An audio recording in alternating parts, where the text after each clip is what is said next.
are some high-valued men in the Bible that had a lot of favor from God by having multiple wives and multiple concubines.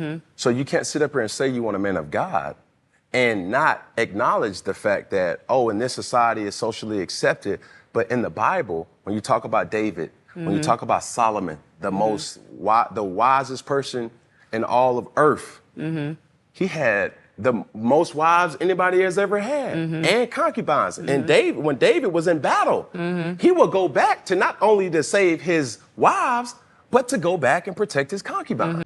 Man, what's up, y'all? Man, I just gotta touch on this real quick because I've heard this, discussion multiple times about, man, how come so many high value and great men in the Bible, had multiple wives and concubines, right? Man, if you look at everybody in the Bible from King Solomon to David to all that, right? Those were no doubt great men, 100%, right?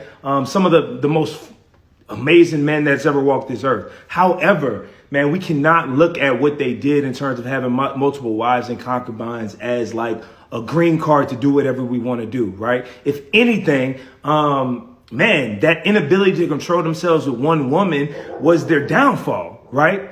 That was their downfall because, they couldn't control that. Shoot, David had a man killed because of that, right? And Solomon, man, that opened him up to really cause distance between him and God, right? So, man, when we say look at a lot of great men, we cannot use the fact that they had multiple wives and concubines as like a green light for us to do the exact same, right?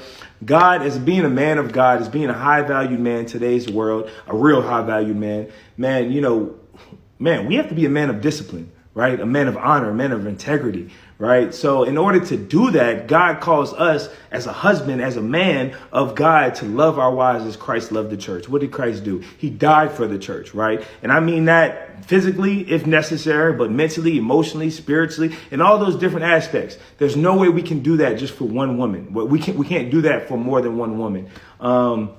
So yeah, we got to look at what they did, look at also their mistakes they made, and we got to make the adjustments. Right. We got to make the adjustments and we have to strive to be better than those men. Right. We have to learn from their mistakes and also take what they did do great. Right. Now, having a heart for God as David, so to speak, or have the wisdom of Solomon, so to speak. Right.